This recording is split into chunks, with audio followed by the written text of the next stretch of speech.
On the 7th of September, 1191, amidst the fierce struggle of the Third Crusade, the Crusader and Muslim worlds collided in the defining Battle of Arsuf. This clash marked a crucial victory for the Crusaders, led by King Richard I of England, against the numerically superior forces of the Ayyubid Sultanate, commanded by the legendary Saladin.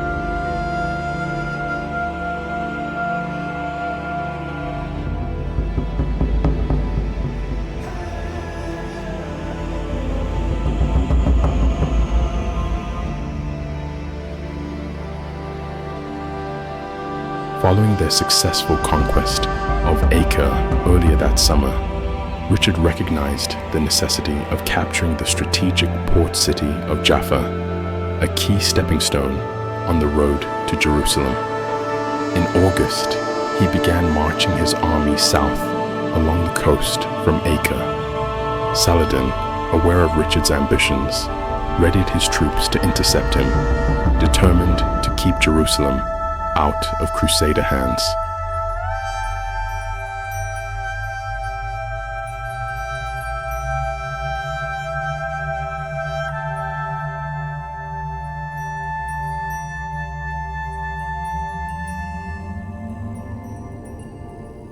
Richard's forces moved with calculated precision. The victory at Acre had not only bolstered morale, but had also dealt a blow to Egypt's naval strength. This gave Richard control of the sea to his right, ensuring a safer route and supply line during the march. Having learned hard lessons from the disastrous defeat at Hattin, he prioritized water access and protected his men from the harsh sun. His ships followed closely, carrying provisions and assisting the wounded.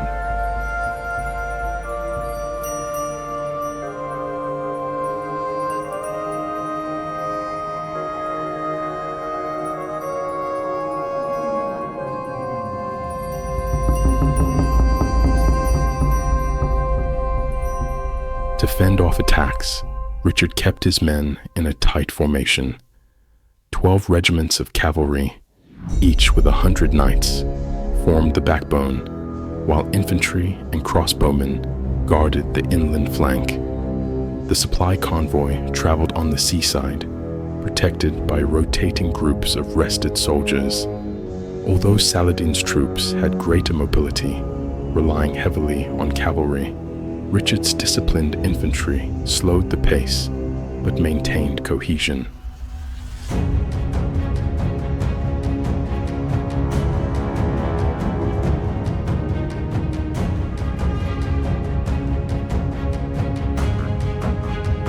By early September, Saladin realized that mere harassment wasn't enough. He had to commit his full army to stop Richard. The terrain near the wood of Arsuf, a rare forested region in Palestine, offered a perfect setting for ambush. Saladin gathered around 25,000 troops, largely cavalry, including skilled horse, archers, and elite Mamluks. In comparison, Richard commanded around 10,000 infantry and 1,200 heavy cavalry.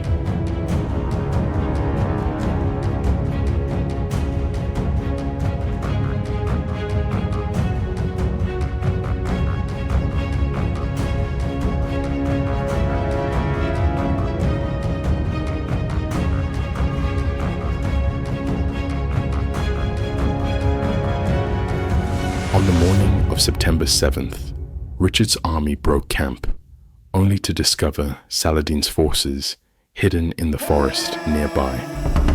Richard responded swiftly, organizing his column with elite military orders. The Knights Templar under Robert de Sablé at the front, and the Hospitallers, led by Garnier de Nablus, guarding the rear. Behind the Templars marched troops from Anjou, Brittany, and Poitou, including Guy of Lusignan, the titular king of Jerusalem.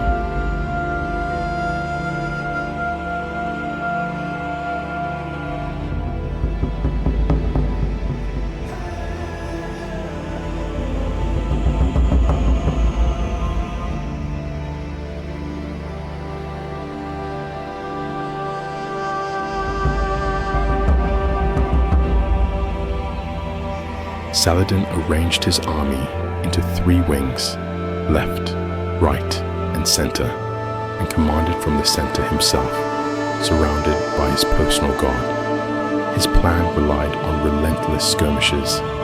Bedouins, Nubians, and Turkish horse archers would fire volleys of arrows and javelins, then quickly withdraw, exhausting the Crusader ranks.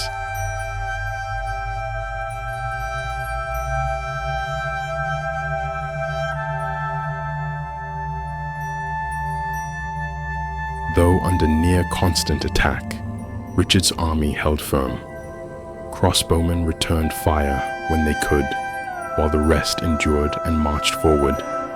When light attacks failed, Saladin intensified his focus on the rear, unleashing fierce pressure on the Hospitallers. But still, the Crusader formation held. Richard was waiting, determined to strike back at the right moment.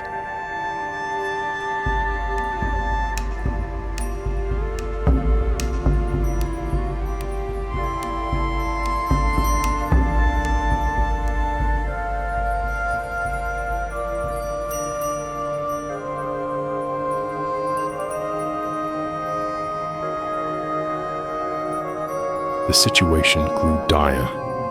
The heat was unrelenting, horses were lost, and the rear units, particularly the Hospitaller crossbowmen, began to waver.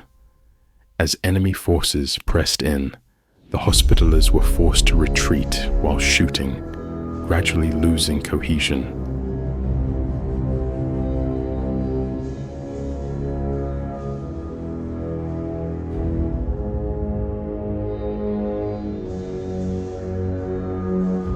It was then that Garnier de Nablus sought permission to counterattack. Richard initially refused, waiting for a coordinated signal, a blast of 6 trumpets, to launch a unified assault. But the pressure was too great. Whether acting against orders or on assumed authority, the Hospitaller Marshal and Baldwin le Caron, one of Richard's knights, charged forward, crying, "St. George!" Their bold move ignited the full might of the Hospitaller Knights and soon drew in other Crusader cavalry.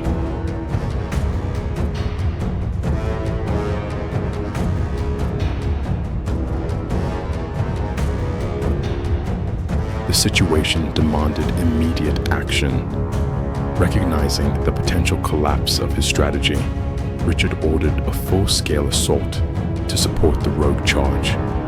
Infantry opened paths for the knights, and a roaring counter-offensive surged down the line, from rear to front, catching Saladin's army off guard.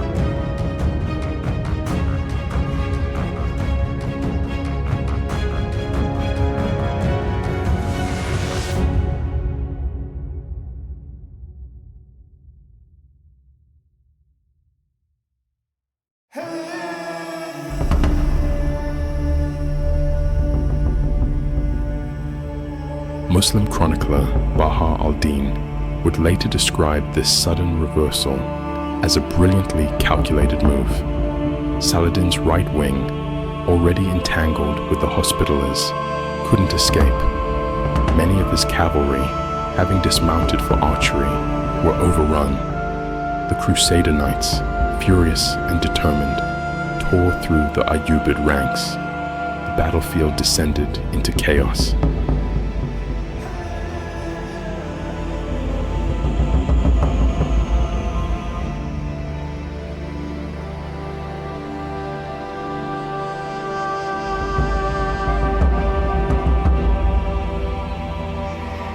The timing of Baldwin and the Hospitaller Marshal proved perfect. Saladin's army broke. His center and left wings collapsed. Baha al-Din later recalled seeing only a drummer and a few guards by Saladin's standard, proof of the disintegration of the once formidable army.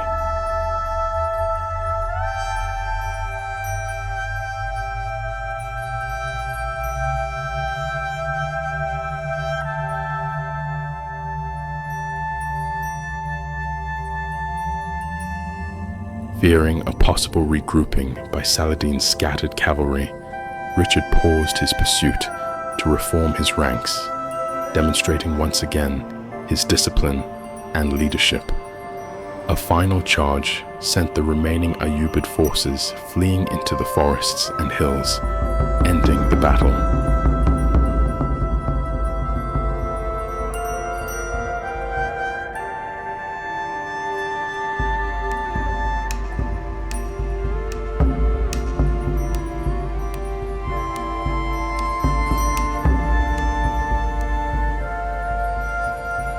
The Crusaders returned to Arsuf, where their infantry had made camp. That night, they collected the spoils of war. The scale of Saladin's defeat was immense. 32 emirs and 7,000 men lost. The Crusaders, by contrast, suffered no more than 700 casualties.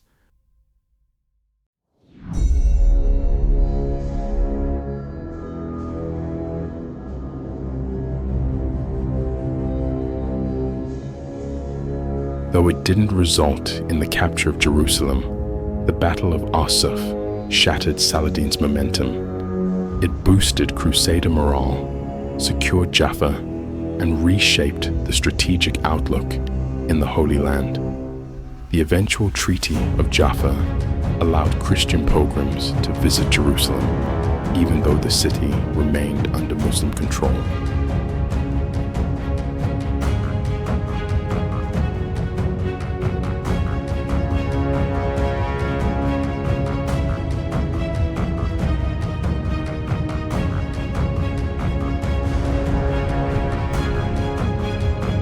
Ultimately, Arsuf was not just a battle. It was a testament to Richard's brilliance, Saladin's tenacity, and the brutal realities of medieval warfare. It revealed the delicate balance of planning, discipline, and courage required to triumph in one of history's most bitterly contested regions.